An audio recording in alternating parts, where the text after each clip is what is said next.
Welcome back, designers, to Kat Silvia Designs. I'm Kat, and today's video is a special request from one of you. In this video, I'm going to be walking you through how to read a peyote beading pattern. And don't worry, we are going to be talking about even count and odd count. But before we dive in, be sure to hit that subscribe button and that notification bell. If you are brand new to my channel, let me know in a comment that this is your very first video. All right, now that you're all subscribed, let's get into the video.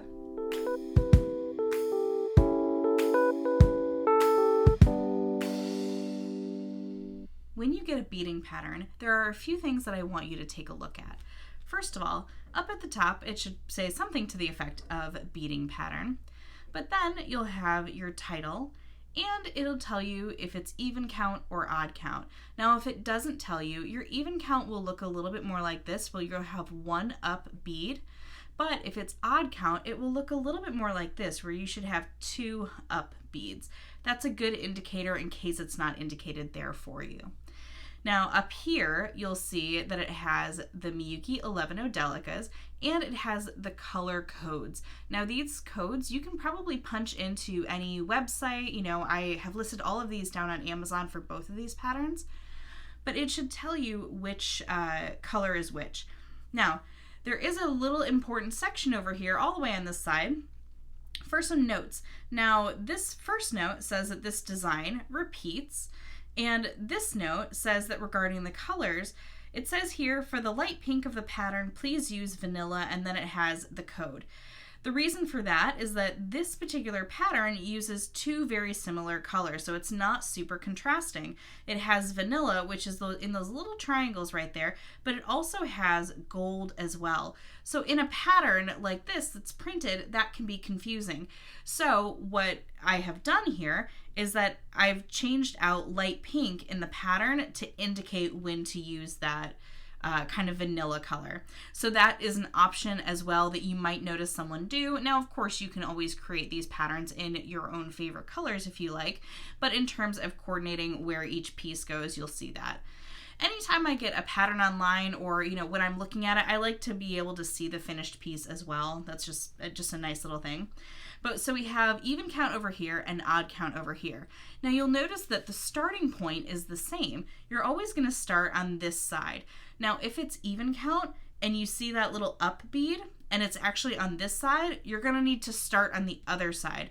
The reason for that is if you've done even count before, you're going to come in with your needle here and you're going to pick up every other bead in the first two rows, you're going to pick up the beads in the first two rows there, and it'll kind of go up and down, but then you'll need to turn your thread around here to pick up your third row. If you started here and tried to pick it all up, you'd get here and you'd have a problem because you wouldn't be able to turn it around because you wouldn't have a bead to go through. So if you're doing even count, you always want to start on the side with the down bead.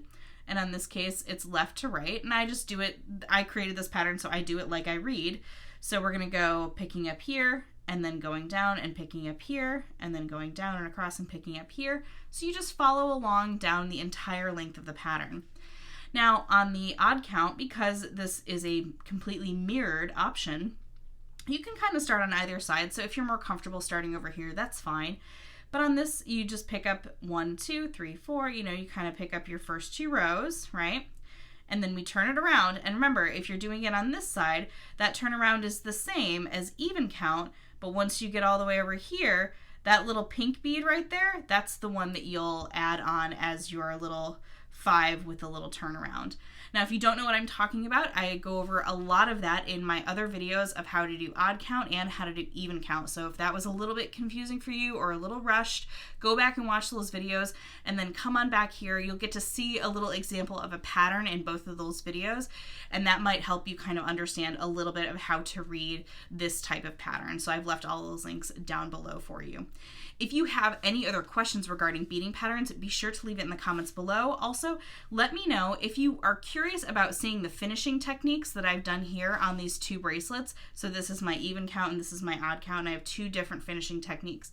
If that's something you're interested in, let me know in a comment and I'm happy to do videos for that. But really basic, super simple, that's how to read a beading pattern. Thanks so much for watching, designers. Give this video a thumbs up if you found it helpful, and if you have a special request for a video, leave it down in the comments and you might see a video just for you. Don't forget to subscribe and follow me over on Instagram for even more designer tips. Thanks again, and I'll see you in the next video.